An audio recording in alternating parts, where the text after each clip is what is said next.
Sauce. Hey, you like Pez?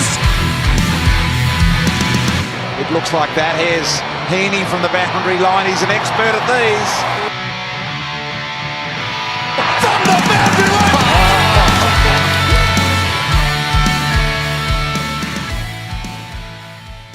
Hello and welcome to Behind the Boundary podcast. I'm your host Pez. I'm here with Sauce. We are in the studio. First round of the bye rounds is over, round 12, Sauce. It was a decent round of footy for only 6 matches. It was, and the AFL got it right this round, Pez, with the Thursday night footy, and the previous round they got it right with some of the exciting games of football.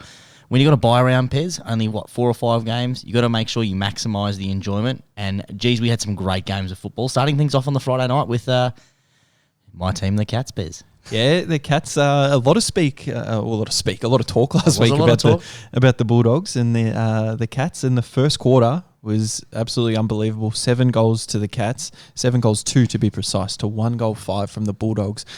Couldn't do anything. Thought the game was over at quarter time, but second and third quarters, the Bulldogs were, dominating possession, dominating ball, clawing their way back, and then they just couldn't get the ball, the score on the scoreboard because a young fullback, Sauce, had Aaron Norton. He couldn't get near the footy. Actually, it wasn't just the young fullback. I know he's getting a lot of credit, but he was triple and even quad teamed at some points. Well, Bevo really brought light to the way to beat Aaron Norton because exactly right, he was alluded to, and still, let's be clear here, not the worst press conference that Bevo's had this year, but had some interesting comments bringing out the treatment that Norton was receiving. So, of course, when you bring out the treatment of one of your star full forwards and how he was mishandled, they bring up the footage, and he's just created a blueprint of how to negate and how to stop Aaron Norton. Just some great body work, and you know what? A really, really well-deserved second week in a row nomination for Rising Star from the young cat, Sam De Koning. Yeah, De Koning, absolutely wonderful. You got to love it when you find an over 200 centimetre player who looks looks ready-made, Pairs, and it looks like he's been a 3 or 4 year veteran. The player down the other end though, 3 votes for mine, Jeremy Cameron. Kicked his 6 goals and wrong forward again. I was on came alive in the fourth quarter again, kicking 3 goals and really sealing the match. And it ended up only being a 13-point game, surprisingly, after that first quarter blitz from your Cats. Yeah, and it wasn't those Geelong players you mentioned weren't the only people turning heads. Pairs. Bailey Smith definitely had some heads that he was turning. No, no response. well, I thought that was well played. And I don't like BT as a commentator, but you have to watch what is it called afterwards when he goes into the rooms? Roaming Brian. Roaming Brian. He does go and, he gets to speak to the players, and we love to listen to what the players say. He's gone up to Zach Tui. He's got a red mark on his head from the little Bailey Smith headbutt. And he says, "What happened with your scuffle?" He goes, "Oh, no, I just scratched it on the grass. There was nothing wrong." Hey, the AFL's players code, mate. You've got to look after the other one. But a little bit of out of character from Bailey Smith. But it sort of really showcased the frustration that the Bulldogs had. As you said, just couldn't put it on the scoreboard. And the Cats surviving another disappointing 4-quarter performance from them. Coming out strong in the first and containing in the last is not going to win them premierships. And it's something that the Geelong, despite their consistency in not having a ruckman, is something else they've been really consistent in, is those middle quarters fades, I guess. Those half a game of football they're playing. Yeah, well, when they get a lead under Chris Scott, they just kind of go down a little bit. But this podcast isn't about Geelong, Sauce. So we are going to move along. And I know we love talking about footy, but we have been quite big on the rules, with a couple of segments in the last couple of weeks with the disappointment in the game and the rules. And the AFL secretly, which is ridiculous, secretly have gone off a few of the rules. So Cody Waitman on the weekend, on Friday night, I don't know if you noticed, he was playing for a lot of free kicks. Didn't end up getting a lot of them. Yeah, you're right. I didn't notice Cody Waitman at all. He didn't really do much. He did a lot. He did a lot. He was flopping all over the place trying to get a free kick, and it didn't happen. And a couple of other players, Ginnivan for Collingwood on the weekend. Yeah, another one. He got a couple of ones early, and then the commentators are saying that should have definitely been a free kick. But the umpires have just shown you, if you're going to stuff around and play for free kicks, you're not going to get any respect later on in the game. So cut it out of the game. and we don't want to see it, and I like it. Yeah, so do I, Pez. And since they came out and said the common sense play and, common sense must prevail, the umpiring actually has been really good. So it's going back now, it's a week and a half since they first came out with that statement and they said about common sense, and we were like, you know what, they've actually done a good job there. They've really shifted, and it's good that they actually listen to some good podcasts like our own to listen to what the fans want and actually implement it. And it's good that they're recognising for the first time in a long time, making changes for the better of the game, not for an adjustment or an overreaction. It'd be great to get some credit sometimes from the AFL. It seems everything we say in the week is implemented in the next round. So just ahead of the game, Pez. Just ahead of the bell a little tag up behind the bound on Twitter, AFL. just pop us in there just because give us a shout out, guys. We're giving you the ideas. But I don't agree that every game was umpired correctly, but we're not going to continue to speak about that because Melbourne actually dropped their second game in a row, Source, after a 16 or 17 game win streak. Yes, and I guess what Melbourne should have done is made sure that Melksham didn't play that game because they would have won it. Did you hear some of the comments made in the week by May? I know we're talking about Melbourne as a football club, but I think it speaks to it. May, it's true it's to June. It, Pez. It's June, Source. It's June what? Premierships aren't won in June? No, it's June. It's not May. Oh, very clever. That wasn't that clever. My headbet one was better, and I at least acknowledged yours. I at least came back with a comment. Yeah, you did. No, Stephen May. Been in the news. Brilliantly reported as well. The Herald Sun, the wordsmith here is it's claimed that Melksham flawed May after the comments were made, and of course Melksham playing in that emergency grand final premiership, saying that if you had played in the granny, mate, we would have lost, and they won by 74 points. How good is that? I would have floored him as well. But Stephen May, he's a big bloke, He's a fullback. Came from Gold Coast. He comes in. He's a very important piece to the Melbourne Footy Club, but he doesn't think Jake Melksham is that important. And we know from his Essendon days that Jake Melksham, liked a little bit of a punch up, a little push and shove on the field, and he's got a little bit of a boxing background, Source. So if I'm Stephen May, I am not going to be speaking to Jake Melksham unless I'm saying something positive because I don't want to fight him. Yeah, it's interesting the comments made because, obviously the reports at Gold Coast when he was there that May had some problems with the way he delivered feedback, and it sounds like he hasn't adjusted that, and sometimes players respond to that, and sometimes that's what you need is a bit of a punch on to help get your point across, or to be like, hey, you know what? That's not good enough. I respect what you're saying and just respect what you do, but you can't go around saying shit like that. Stephen May's so good for the Melbourne Footy Club, but he also had some problems with his alcohol consumption as well at the start of his Melbourne career. He did, but I think it's very interesting because Melksham has the week off. Not the week off. Sorry, he's doing some community service for drinking and for flooring May, and May is actually having a week suspension, not because of his drinking. Well, it is because of his drinking, but it's because he was under concussion protocol, which he's not allowed to drink during that. And he's drinking again. So another thing has come up again. So if he's under concussion protocol, he just got knocked out, I'm assuming, if that's what flawed means. Well, it'd be interesting. Is he under concussion protocol again? Another 12 days. Another 12 days. Plus the alcohol, another 18 days. Yeah, and we found out the week before that the blueprint to containing Melbourne and actually keeping control of them was stopping them from having the football. But another key factor, Pez, no May, no victory for Melbourne. He is crucial to what they do on the field. Well, he's their structure. It's a domino effect, and Jake Lever has to take the role down there. He's not the general and has to take on the bigger body, and it's not too good. We had a couple of other results in round 12, Source. We had the Crows win by 31, who dominated the game early, up by 37 points at half time, and very disappointing not to go on with it there. The North fans will be wrapped, Source. First quarter, they won it. 27 points in the first quarter. 4 goals, 3. Amazing. Looked on top of the Gold Coast Suns. They had their defence flying, a couple of nice little snap goals. Probably should have been up further, actually. Well, kept the Gold Coast to 1 goal. Yeah. So after quarter time, it was no good. It was 14 goals, 15 to the Gold Coast Suns. You very eloquently said no good. To 3 goals, 2. It was pretty horrible, Bez. It was... I was watching deplorable. I was watching the first half with my old man, and my old man was sitting there, who's a North fan, as fans would know. He was wrapped. He was stoked.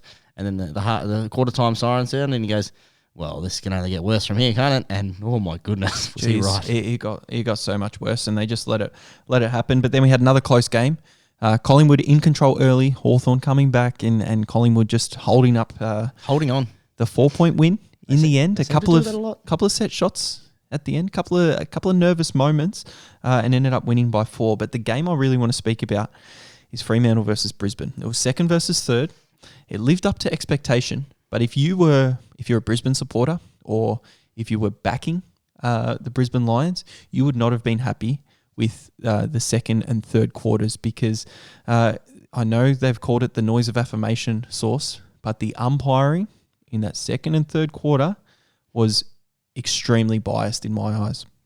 Yeah, extremely biased. I think the scoreline articulates more than the umpires. I think that the make-up calls in the fourth quarter towards the end of the game, and they piled on some extra goals to make it look a lot closer than it should have been.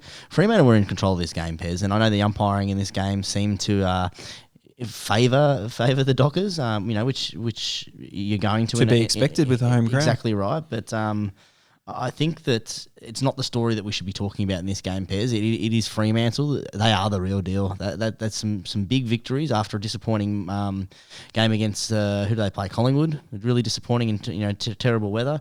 They are the real deal. Their game plan. They're able to score. They've got some nice Fife still to come into this side. Taberner was out. Yeah.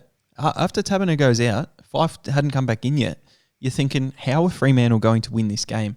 And I think it's down to one name source, and I think it's down to Alex Pearce. He stayed on the park all season. He's a very important defender, and he's just that general back there. He's able to take it on board. A lot of inside 50s to Brisbane in the first quarter.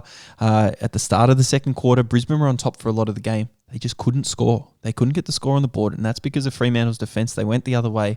And then in the third quarter and fourth quarter source, Frederick... Does anyone want to man up that guy? Fremantle, it's not just him.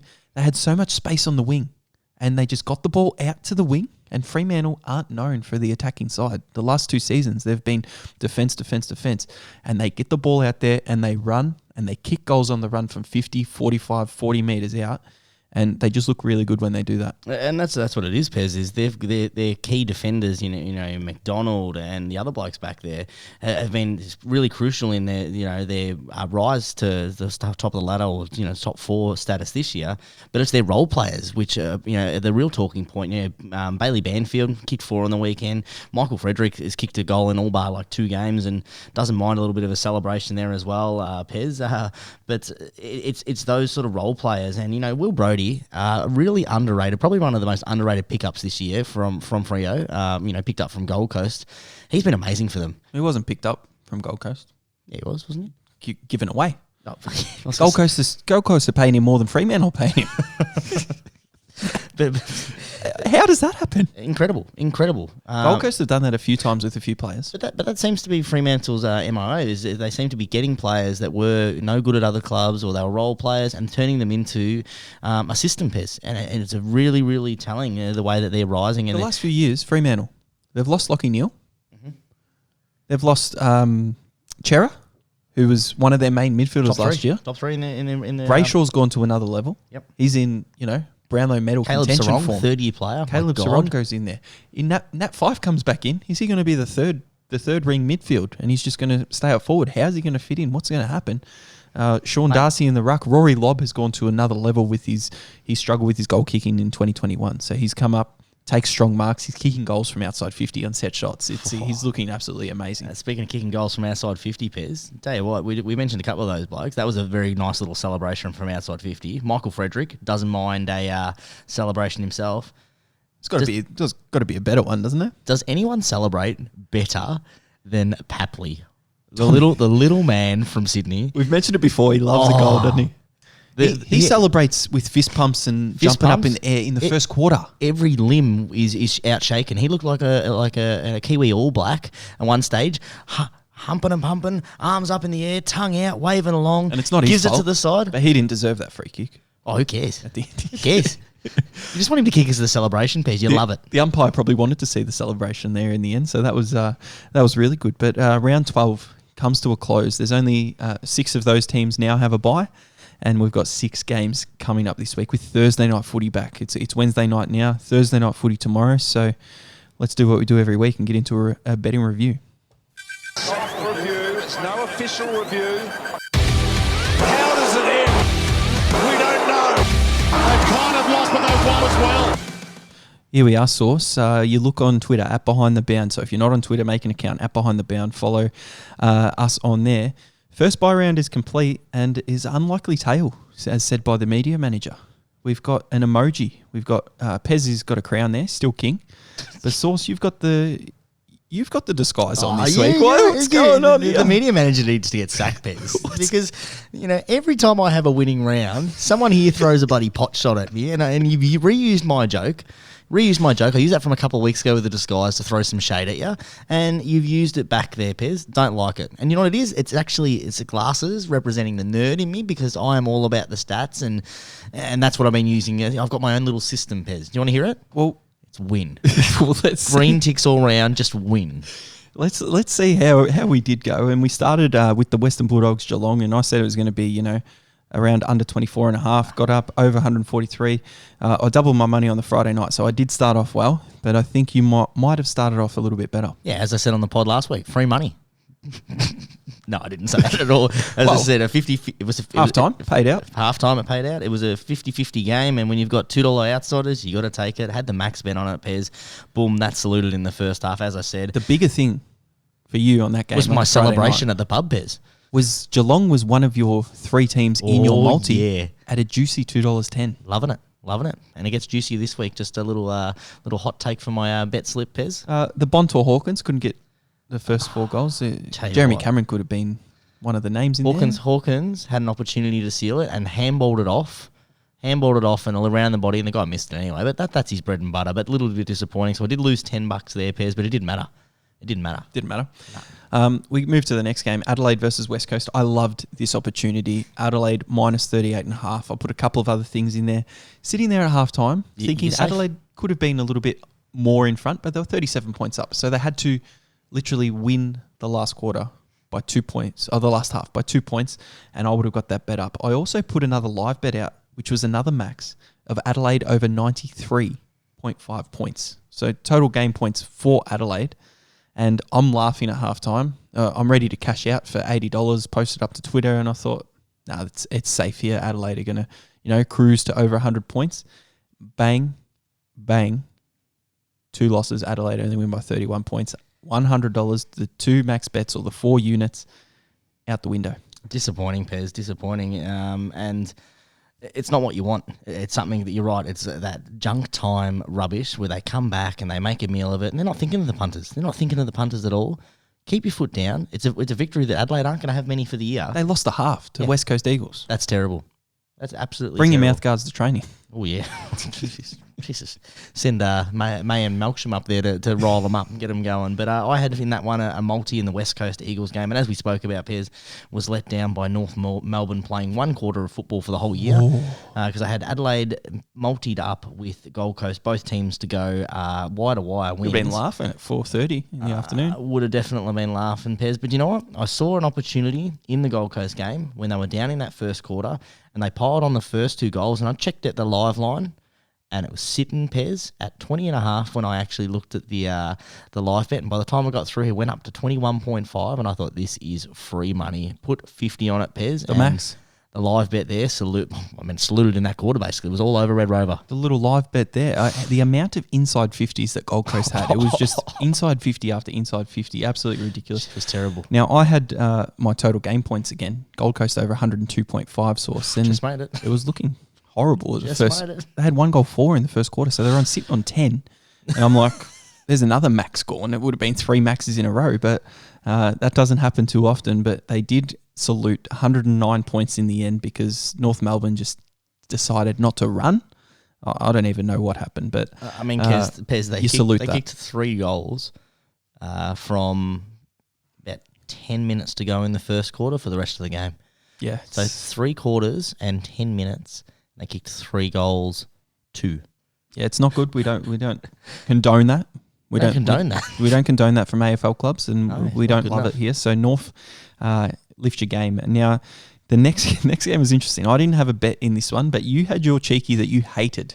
You hated it last week, and I'm sure you loved it at quarter time, but you still kind of hated it because Melbourne were up by around 5 goals at quarter time, Source, and you needed Melbourne to win the second quarter by 6. Yeah, picked the wrong quarter, Pez. Really did pick the wrong quarter because I had Sam Reid to kick a goal in the first quarter. He had an absolute stunner of a game, and without Buddy Franklin, he's a great target up there, and he does this every couple of years when his contract comes. He shows a couple of goals. He'll probably have a good game next week as well when he plays. But then Melbourne, second quarter, -4.5, and I'm like, whoa, they're up by a fair bit here. Struggling at quarter time. They did struggle. Yeah. And then Sydney got that one up in the end. You get a Sydney bonus. got the last one. No, I don't have a bonus, do I? Yeah, we should have a bonus. Oh, I do There's have the a bet bonus. return there. Oh, Yeah. well, I better put one of those Do down. a little bonus. You put that on. Just didn't realise I had that. I thought that was a bonus bet I had and lost. No, so I don't think you put that down there, Sauce. But Whatever. the next game was Hawthorn-Collingwood. None of us had a bet in that one. And the last game of the round was Disappointing. the Dockers and the Brisbane Lions. I went a bit AWOL with Brisbane -21.5, and I thought it was all right when Brisbane were dominating early, but didn't happen, and Fremantle got the win by 14 points. So I get a bonus for that. And what did you put down? I had Fremantle and Brisbane. I had Brisbane head to head with a bonus bet 50, lost there, Pez, but disappointing because it wasn't lost, it was a bonus bet. So I made my round look very, very nicely, Pez, when we get into the multi. Yeah, we get into the multi. I went 1 for 4 and another cross for my multi for the week. So we'll see my stats in a second. Yes, and I went, as you said, I had Geelong in there at the juicy price of $2.10, bigger than my actual winnings in the first game of $2.05, but different betting agencies. Adelaide and Collingwood both to win, Pez, 50 on that. That gave me a nice little profit of 175 buckaroos, Pezza. Oh, there you go. You love that. I staked 225 for the round, or if you're looking at it in units, 9 units according to that. And I returned 146. So you go from there, -35.11. I think does that make it my third losing round for the season, Source? I think I've lost 2. So I was right earlier on in the season when you were an imposter and you were winning all those my things. third losing round for the season out of 12. So we'll see how we go. Year to date, 2,850 staked. 4,259 returned for an ROI of 49.44%. So I'm actually disappointed that I'm below 50%. But if we look at units, I'm plus 56.37 units. So if you're a $10 better, you'd be $560 up. If you're a $100 better, you'd be $5,600 up, and so on, Source. Yeah, sounds fun, Pez. With all your maths there, you're going to have to help me out with units because the media manager, whilst being very clever and devious with his little emojis, has not actually updated his the Betslip yet. So, yeah, they needs to get on that one, young fella. So, round 12, I staked at $220, returned $370.50, an ROI of 68.4%, which in units, Pez, that equals? 68. No, it does. 68. The percentage doesn't equal units, but your profit, it's 24.77 units if you're looking at that. Not a bad little place to live, 24 point something units, there you go, little ripper. And stake for the year, Pez, $2,191.01 and returned $2,810.46, an ROI of 28.27%, Pez, which means my profit for the year in units is... That's what I was saying, 24. Oh, for the year? Yeah. You were just doing that round? Nah. Oh, it was annoying. Profit for that round if you want me to work it out there. Come on, work it out, maths magician. 6 units. Oh, 6 units, there we go. Went from 18 up to 24 last week. But thanks for that. I could have done that maths on that one. Listeners out there, Source, find a podcast or a betting thing on Twitter, a betting account that is more units up than us. We don't need that challenge, Pez. In your decline, we don't need that challenge out there for our listeners. If you're a listener, you know what? Delete all these other ones. Delete them all. Because this is where you get all your bets from, Pez. This is where the winning is, and you're right. You know, I you know what, Pez? Nah, stuff it. I'm going to put my money where their mouth is. I'm going to put it on Donut Bet that I challenge anyone to find a podcast with amazing content like us, and as many units won for the year. You know what that makes us? It makes us the self-proclaimed best AFL punting podcast in the land. Let's get into the bet slip. The fact that the size of the bets was relatively small. Now Betts with an opportunity about 50 metres out. I was with a mate and we were getting sort of ready to leave, and he said, I think I'm going to whack 10 on Maxi. Do you want some as well? And I said, Oh yes! Yes! Yes!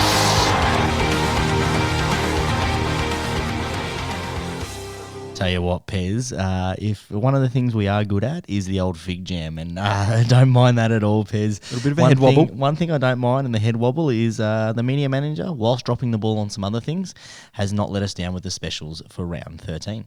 Cyril takes a special and goes bang. Yeah, and back on a Wednesday night here, Source. So a lot of specials might not be out yet, but round 13 betting specials at Behind the Bound. Jump on there, you get a little graphic there. Sportsbet, they have all matches this round, bet returns. Now, Source, have you seen the Sportsbet promos this week as well? I have. Not in terms of those. Have you seen what happens with the same game multis? Yes. I saw this last week, Pez. This is live tracking. This edition, I know it has messed up the media manager's little graphic there. He's going to have to do a little bit of more extra work. But in terms of viewing, the AFL app would have gone down in terms of views because there's no need to go anywhere. Love the graphic. The AFL app, terrible. Everyone knows that. It's terrible. Footy Live app, reliable in some cases, but not reliable 100% of the time. So Sportsbet, whatever bet you put down, disposals, goals, it live tracks them throughout the game. So you only need that app throughout. And Sportsbet would be licking their lips, loving that, because as soon as a player's looking no good, someone might jump on the live bet there. So Sportsbet, they're doing good things. Yeah, I mean, Pez, like I just showed you a multi from the weekend, and I know you've seen it, but it's amazing. Like midway through the Brisbane game, Lockie Neal, I needed him for 30. Got the little blue mark. It even has a nice little graphic that shows you exactly how far he's got. He had 16 at half time, and that was before half time. But when they kick the goal or they get over the thing, boom, little tick there. And that's what you want. You want to be tracking. You don't want to be switching between the apps and going, oh, what's this, what's that? And even had, and then down the bottom with the team to win, how much they were up or down by. Love it. It was great. Great addition. It is the best. Really good addition if you're a Sportsbet punter there. Ladbrokes and Neds haven't changed much up, but Ladbrokes have got rid of the AFL and NRL multi, and I think it's because they put a lot of State of Origin stuff out Wednesday night. So I think that'll be back tomorrow, but it's not there at the moment and not on the graphic. But Neds would still have it though, yeah, because they're not the same company. They don't have the exact same that's thing. Right, they don't. Yeah, no, they don't. Damn, a little bit same different company. there. Bet365, same as usual. Tab, they've still got the 3+ head-to-head special, so you've got to take advantage of that. 4+ legs and Thursday night lights. So it'll be Richmond versus Port Adelaide. If you can get venue mode activated on your mobile, you go head-to-head on either side. $2 for every goal they kick in bonus bets, which is very, very good.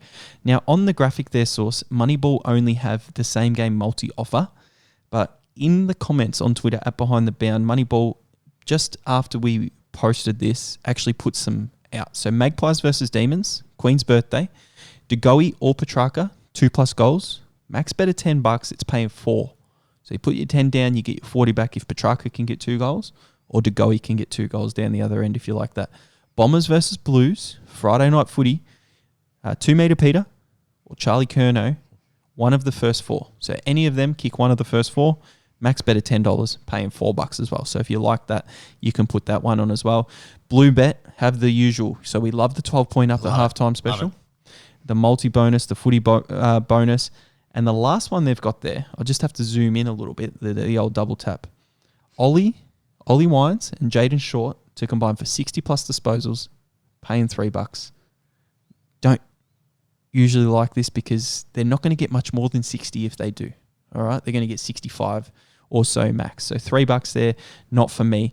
But if you like that from Bluebet, you can jump on there. There are our round 13 betting specials, Source. Love them, Pez. Love those specials. And hopefully our friends on Twitter and all our supporters out there, once they're done leaving us a 5-star review and some feedback about how great the podcast is, I mean, not that we need it because we do it ourselves, Pez, they can jump on there and show us those pickle bets because let us down this week, Pez. There's no pickle bet graphics up there.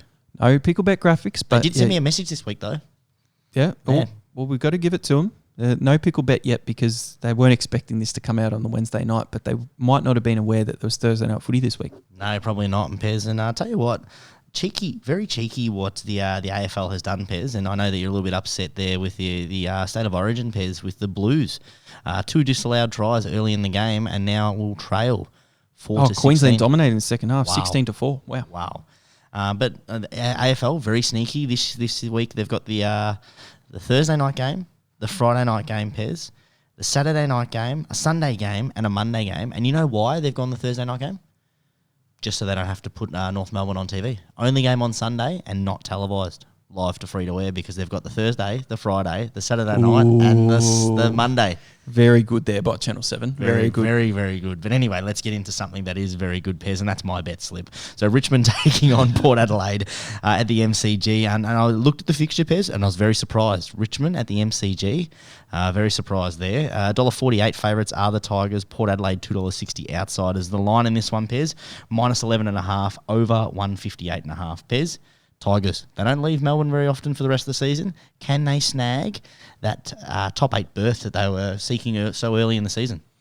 Well, Richmond have, they started off the season quite poor, but they have improved over the last few weeks. I've gone with Ladbrokes here, a 4-leg same-game multi, and it's my usual in-betweeners with the alternates. I've gone Richmond plus 2.5, and I've gone Port Adelaide plus 49.5. The reason I've done that source is Richmond, they don't usually flog teams. It's very rare that you'll see them flog teams by 10 plus goals. So I think it will be a little bit closer than that. So that's why I've done that. I've gone over 130.5 points and under 190. So I've got a 60-point spread there as well. Big in, Noah Bolter for the Tigers. He comes back in. Marlon Pickett can come back in as well. Castagna, premiership star, omitted. All his tattoos. He's omitted, no good. Is that why he was omitted? No, but he had too many tattoos. I just needed to comment on. He's got so many different little tattoos, and just on his legs though. Oh, it's unbelievable, isn't it? Just on his legs. And Maurice Rioli omitted as well, another big name, but very interesting there. There's my bet for $25 source, paying $2.45. Thanks, Neil. Did you get that reference there, Pez? Neil? I reckon you're about Neil from the In-Betweeners. That'd be you, wouldn't it? You seen the In-Betweeners before? Yeah, I love the In-Betweeners. Yeah, you'd be Neil, wouldn't you? I'd be Neil. A nerdy sort of virgin who dances a little bit awkwardly. No, I'd probably be Jay. No, you haven't. The worst version. Worst version that lies about it. Yeah, I'm sure your partner would love to hear that one, Pez. So would my daughter. Well, she'd be happy to know you're not a virgin. All right, anyway, get on to something a bit more serious there, Pez. Getting into my Betslip, Pez. I actually... Hold on, before you go to your bet, why'd you bring that? What's with the Neil thing? I don't get it. Because you said you're doing your usual in-betweeners bet. So I just cleverly labelled you Neil. Nice. Oh, you're just packing up the headphones and you're going. Are you about to go tell your daughter how good the jokes were? Oh, he's actually left. This is going to be awkward because I can't do a show without him. But Pez, you know what? I don't need your input for this one. I'm going to keep on talking, and hopefully you're back from your little piss break mid-show. Extremely disrespectful, I will say. But I've gone with a 3-leg same-game multi. I believe that Richmond are a little bit overrated. I think Port Adelaide can get this job done. I know they're playing away from home, but I have gone a 3-leg same-game multi. Pez, pick your own line, plus 20.5.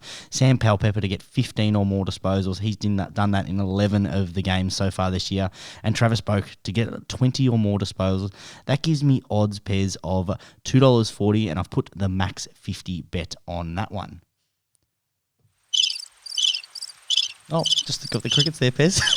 You're back. Thank you for joining us again. Yeah, I'm back. I didn't hear your bet. Don't need to hear your bet. I don't know how to turn them off. Jesus Christ. Permanent crickets. Jeez, did you know that? Does it turn off automatically? I didn't know that. All right, let's get on to the next bet, the Friday night game, Pez. And you know what? I know the AFL has done it to hide the North Melbourne game, but I'm so glad they brought back Friday and Thursday night football. Essendon taking on Carlton. This will be an absolute blockbuster. 298 outsiders are the Bombers. Carlton favourites at a hot 138. Minus 17.5 is the line, over 166.5. Pez, can the Bombers get a surprise upset with the depletion of Carlton and their backline? Yeah, well, Wiedering, a big loss from the other week. Essendon, Stringer's in the news, maybe to come back, and they need him desperately. But I wanted to speak. I was going to leave this game, and I was going to leave a few other games with steer clears this week. But when you there's only realised 6 you games. put your bonus bets down. I did realise I didn't do that, so I have put some bets down. But I just wanted to talk about the absolutely horrible markets there are out there, Source. Disposal markets, anytime goal scorer markets, 2+ goal scorer, 3+ goal scorer. All of those markets over the last few years, probably since COVID, have just gone into the favour of the betting companies because, they control it, obviously. And I think the punters 2019, 2020, started 2021 probably had the advantage and the better odds. And now it's actually just unbackable. And I tried to put little same game multis together with 20 plus disposals, and it's absolutely not worth it. So I'm not wasting my money on those sorts of bets. So you didn't put your bonus bets down? I did put bonus bet down, but something different. Yeah, no, I totally agree, Pez. I think that it's really tough to find a same game multi. It was something that I used to love, and putting together a 3-league same game multi. I mean, I know I've just done one, but I found some value in Sam Palpepper to get 15, as well as Boak. Boak was just a little safe one. You can find it rarely. Yeah, but you can find one bit of value. Yeah, a player might be paying $1.38, and that's not value that we used to get. So anyway, I've gone with I had to put my bonus bets down on some of these 3 games, and I've gone a $2 line with lads. I had my bonus with lads, $25, $2 line. Carlton minus 17.5 against an Essendon side that have been super poor. Carlton, if they're a final side, they'll win this by 3+ goals. Yeah, this is the one that they need to respond, Pez. They've been they're falling away late in games, Carlton, something that we've seen from them the last couple of years, and for most of the season they've been holding on. They need to blow a team out, and Essendon is come at the right time for the Carlton Blues fixture, coming off coming into the bye. It would be absolute confidence booster for them to win by 3 or more goals, and I totally agree. Haven't put a bet on this one, Pez. Steered cleared for this, but I love your bet. I think that is some value, especially if you can get those $2 lines at Ned's or Ladbrokes because of the same company. All right, we get on to the Saturday Times lot, Pez. Fremantle taking on Hawthorn. Fremantle sitting very comfortably and second, what are they? Equal second on the ladder, just percentage holding them back, taking on Hawthorn. $1.14 favourites are the Dockers, $5.75 outsiders, the Hawks, minus 33.5 Pez. Quite a big line for a Hawthorn team that's generally hang around for most of the games. Total over under points, 154.5. Yeah, we've noticed a trend with Hawthorn. They might get down in a game, but then they always come bouncing back and kicking a few goals. Luke Brewster's still been lively up forward, a veteran of the game and a really good small forward, one of the best in the mid-2010 era. I've put a little bonus bet on this game. I didn't want to put anything on at the start. Fremantle were too short at $1.14. The line was too big at plus 33.5. So what I've done is I've gone a Neil from In-Betweeners bet. I've gone over 124.5 points, under 180.4, and you'll notice a trend there with my bets. It's a 60-point difference where I can hit the middle in 60 points. And then I've gone a third leg, Hawthorn plus 53.5, because very rarely have they been blown out. They got blown out by St Kilda by about 70 points earlier, and they got blown out by Gold Coast the other week up in Darwin. But apart from that, they've actually been pretty competitive within games. So over there at Fremantle, they don't love to score all the time. They will when they have to, but 53 points I think is enough for the Hawks. It's $1.89. I've got a $50 bonus at lads on that. Like that one, Pez. Your In-Betweeners reference there. Wish I knew the show a bit more comfortable so I'd be able to drop a nice little line there, but I don't. But I will stick to the trend of Fremantle winning. I've got a 3-league same game multi, Pez. Not great odds, as you said. It's hard to find some value. I have found some value in Luke Ryan. He's paying $1.40 to get 20 or more disposals. And as you said, Hawthorn, whilst they don't get blown out, they do still hang around a little bit. And I think the ball will be coming down into that back line, and hopefully they can anchor that offense going forward. I've got him to get 20 or more, Fremantle to win, and I've adjusted the line, Pez, to make it half of that. So minus 17.5. Pick your own line. Odds of $2.12, and I've whacked 25 on that one. Yeah, well, you want a couple of behinds from the Hawks because Luke Ryan can possibly, kick out, get a couple of cheapies as well. Hopefully, Pez. I was considering the under 8.5 goals, but I think it should probably be about under 9.5, under 10.5. Oh, so I didn't like it? I didn't love it. That's where I originally had the value, but as you said, it's hard to try and find some value with especially a buy round. Oh, especially on a Wednesday as well. I think more value will come a little bit later in the week, but we put out the pod, we put it out, and we believe in our bets, and that's why we put them out there. Speaking in believing, Pez, we get on to your Saints, and I've got a question for you at the end of this one, Pez, after the odds. Brisbane, $1.39 favourites here against your Saints at up at the Gabba. St Kilda, $3.01 outsiders. Minus 16.5 is the line, over under 175.5, Pez. Before we get into the actual game, your Saints sit at the moment 11th. They have a game sort of in hand there as well. So 11th, sorry. They sit 5th with 11 wins with a game in hand. Are they a real shot for the top 4, or are they a real shot for the top 8? I heard an interesting statement on a podcast earlier today that they are that team that at the moment they're fighting for the top 4 spot, but a lot of people have them fighting for a top 8 spot. Which one do you think is more realistic for the Saints? Top 4, 6? Top 8? Top 6. Yeah, cool. In between us, Yeah, that'd be right yeah, now. yeah. You're Nah. a flog. But definitely anywhere in the top 6, I think, is a success, especially after their start to the season. If they go below and don't get a home final and finish 7th or 8th, it's not too good. What do you think? You got a real tough sort of next month coming up, Pez. You play the teams you play twice are Sydney, Fremantle, Geelong, and I think you play Brisbane again as well. So not Brisbane again. Sorry, you got to play Sydney twice, Fremantle twice, and Geelong twice. And I think it's one of those things that Well, they already beat Fremantle and Geelong once. Yeah, so then it's another 2 losses coming. You say if you split those series with a team that's about to finish 6, otherwise you'd be sitting top 4 if you beat both those sides. The thing is, though, Fremantle, St Kilda actually beat them over there. So they play at Marvel Stadium. You guys are shit, Don't know how though, so. Fremantle are going to do that. But very interesting with the matchups here. I've been impressed, even though Brisbane have dropped some games. I've been impressed with their backline. Starcevic is really, really strong down there. And Marcus Adams, great one-on-one defender, and he's actually improving his kicking game, coming out of defence and just looking after that footy as well. So I think he can match up on Max King, who, doesn't get up the ground too much, likes to stay at home and go up for those marks, and Starcevic to come over the top and maybe stop that from happening.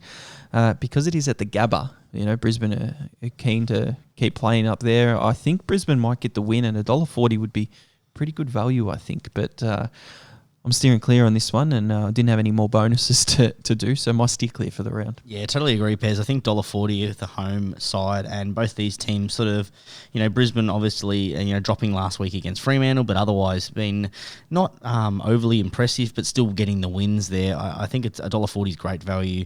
It is something that I've definitely chucked in my multi, Pez, but I'm steering clear for the actual for this one because it's a Wednesday night, it's a Saturday night game. That's how I'm going to spend my Saturday afternoon, putting together a nice little live bet for that one. I think once I see the teams and I can assess the weather up in the Gabba, so a range of different things that I need to address for that one.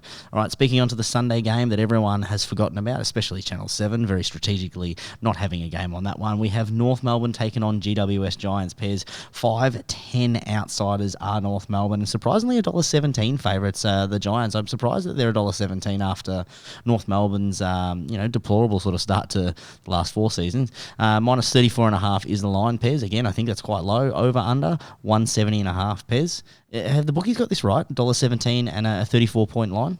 Well, they're kind of unsure with North Melbourne, showing a little bit of heart last week against the Gold Coast. When? Kick in the first quarter, kick 4 goals 3. Was that hard, or was that just Gold Coast just reading their own press, thinking they're going to smash North Melbourne? Look, I'm not too sure, but I don't think it can happen 2 weeks in a row, Source, which is why I've gone with lads on the Sunday.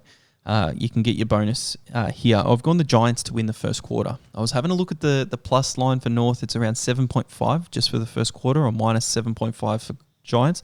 I've just gone with the fixed win at around $1.42. If they do that, they should win the fixed win race to 15 points. So I've gone that as well. I've gone the Giants to lead every quarter, because if they win the first quarter, Source, they're probably not going to drop the lead against North Melbourne. And I've gone under a total game points of 198.5. Now, GWS have been involved in a couple of games that have gone over 200 points, but that's involved both teams scoring. And North Melbourne aren't known for scoring higher than around 60 points. So I think I like that. It's $2.26, and I've gone $25 on that. One leg fails, I can get a bonus.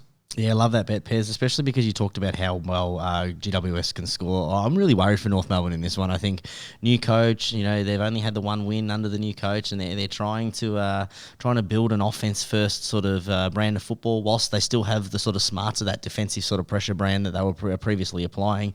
I really worry for North Melbourne this one, and I think Toby Green's going to get a hold of them, Pez. I've got him for a 3-league same-game multi. I've got minus 32.5 as the line. I think that is quite a low line. I picked it up a little bit earlier before it stretched out to a 34.5, and I wouldn't be surprised once the teams are released that doesn't continue to stretch out. Toby Green to kick 4 goals, as I said, Pez, and an alternate handicap of minus 60.5, Pez. And if you can do some maths, what does that equal? Cheeky! $8.50. And Pez, I'm actually really confident in this one. I think GWS really blow out. What are they win by 61?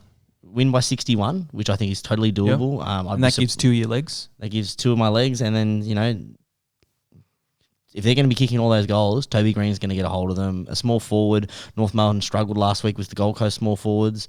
And that gives me odds of $8.50 Pez. And I am really confident with it. I haven't put the cheeky 10 on it. I've whacked 25 on it, 1 unit.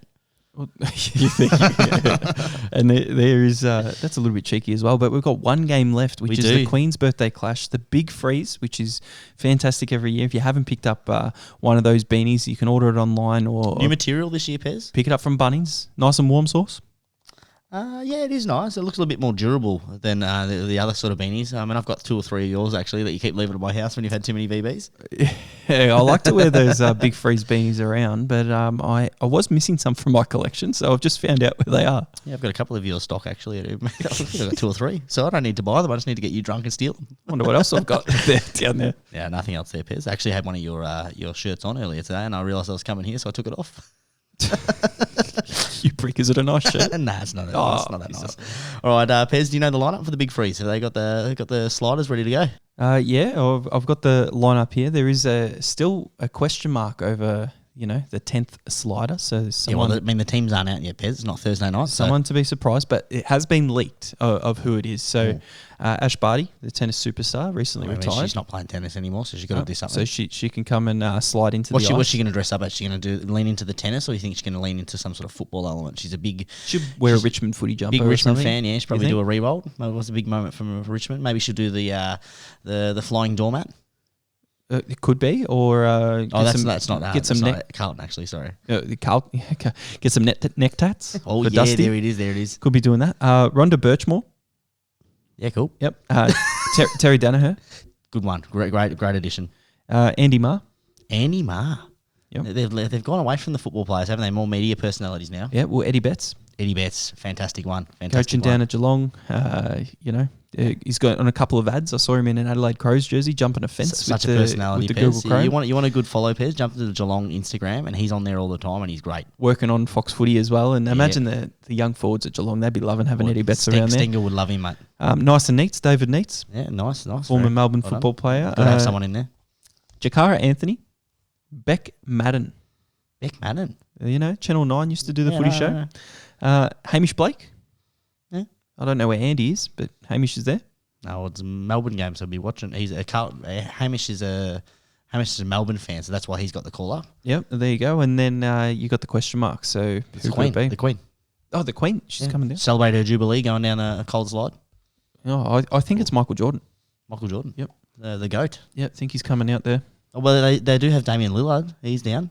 He could get sliding down. Could be him. Yeah, I reckon. Not many people would know him. Maybe. I mean, he was sliding down the ladder this year with Portland Trailblazers. Ooh, down the trail. Hey, yeah, here we go. He's blazing out. Well, there we have it. The sliders and the pre-match function's always good. And if you got anything spare and you're well off and you got something to spare, great cause. Neil Danaher's done a fantastic job, and his family, helping out now and assisting and taking over, and an amazing job over the last 8 years. Yeah, and it's a real shame. I think this is the first year that he's unable to actually speak, do the press conferences and all that sort of stuff. So it's a terrible disease, and it's really sad to see that the man has fought a courageous battle, and he continues to fight that. And the best thing about it is, Pez, is that he continues to fight for everyone else's well-being and health, and so they can beat this disease. So make sure you donate. Make sure that if you're not a big donor, go down to Bunnings, Coles, Safeway, wherever they are, grab one of those beanies, word around it, and spread the word, because it's a terrible disease, and it definitely needs to be to try and be beaten. Oh, 100%. And after the Big Freeze and the slide sauce, we get into Collingwood versus Melbourne. Yeah, really interesting matchup, especially with Melbourne dropping at the last 2 pairs. 279 outsiders are the Pies. Just seem to keep ticking along, getting a couple of nice little wins, Pez. Last week was a little disappointing, but can they bounce back against the Melbourne, the reigning premiers? Premiership hangover? And come a little bit late. Maybe they just kept drinking till around 12. $1.45 favourites, minus 14.5 with line, Pez, and the over-under total game points 160.5. Yeah, and I know Melbourne are missing a few players, but you've got there's only one reason I'm doing this bet. So what I've done is I've gone 3 legs. I've gone Melbourne at the line minus 14.5. I think it's a low line, and because they've come off 2 losses, It's a really great opportunity to get a decent line for Melbourne. I've just added Melbourne to win and Melbourne plus 21.5 in there, just in case something does go wrong and I can get a bonus bet if Melbourne win by less than 14.5 Source. So I've whacked the max 50 on that. $2 odds because the minus 14.5 is a fixed line, $2 odds by itself. But I love this money for Melbourne. Mason Cox is still in the Collingwood side, I assume, playing over there. I respect the man as a person, but one of the most useless AFL football players I have ever seen. Be careful, Kez, because he's been a previous recipient of the Neil Danaher Trophy, the award awarded on the Queen's birthday. So this is where he actually shines. Yep. Yeah. You just ignore it. Yep. Well done. If he kicks 5, I'll have egg on my face. But no, I think I'll get my $100 return because Melbourne will win by 15 or more. I hope they do, Pez, because that sort of goes hand in hand with my bet, Pez, because I've actually backed the Neil Danaher Trophy, Pez. I had that $10 bonus bet, which I found out halfway through the show. Whacked it on Clayton Oliver at $6.50. He hasn't had a trophy. He's been in ripping form lately, and I think you've got to support the Red Nut, Pez, and then follow Source fan club and fan member probably, and Ed Sheeran advocate, and I go with Clayton Oliver at $6.50 with my bonus $10. You've got to love that. Now here, Source, you've got to bear with me for a little bit because we've gone through 6 games. I haven't put a cheeky out yet, and we can't usually put our cheeky with the multi, can we? Yeah, you can. Why not? Go for it. Well, I'll put it with my first multi, maybe not my second. So I'll press that cheeky. Cheeky! Here's first multi, not my second. Here's multi number 1, and I've just gone with Bet365 where they do the better percentages. So I've gone Richmond, just head-to-head, $1.47. Hate it. North Melbourne, Greater Western Sydney, under 170.5 points, because if North Melbourne don't kick a score, then nothing's going to happen. $1.89, and Melbourne minus 14.5, $1.91, altogether around $5.37 with a boost of 7.5% at the end if that does get up. So $25 cheeky on there for my first multi-source. My second multi is with Tab with the 3-leg head-to-head special. I've gone Richmond $1.47. Hate it. GWS $1.15. Melbourne $1.47. Odds of $2.48 together. Max 50 to return 124. I think that gets up, and I think I have a good round. I don't think it gets up at all, Pairs. I've gone 3-leg same-game multi with Tab. Love that aspect of it. I've gone Freo and GWS, both legs that will get up, and the third leg that's going to get up, Pairs. I've gone Port Adelaide. I've got a feeling about Friday night and Thursday night footy, and I think that they get the Tigers, the Tigs. I think they're in a good lineup. The Port Adelaide Power. You didn't get to hear this spiel because you left me with the Crickets, but I think that they're returning to form, and they've depleted the list from halfway through the year. They're starting to find some form. I think that they've found a good little forward there in Marshall, our man Marshall Pez. He's back in the side. Gotta love it. The Power will get the win. Won a couple of little units over the last couple of weeks, building up, and then you're just going to throw it away on a multi for Port Adelaide. Pez. High risk, high reward. $3.50. That'll be right back in my pocket. A $1.75 return, Pez. And you know what? If that leg fails, that's fine with it, because I'll win it back the week after with my little bonus bet that I'll get, because those other 2 legs are guaranteed. Not a good way to look at it, punters. Don't follow. Well, that was you. I'm just showing you that your idiocy in what you're actually saying, and how I've got a little bit of insurance there, Pez. I don't like that, but we've got the State of Origin game 1. We've got 16-10 New South Wales down Source. What's that, 3 minutes to go or 13 minutes? Do they play 90 or 80? 80, but let's wrap this up and watch the end of this, see if New South Wales can tie this. On Pez, peace out. I'm still Source. We'll catch up next time, guys. And as always, if you're having a punt, make sure you bet responsibly. And there could be the game, Pez. Oh, nah.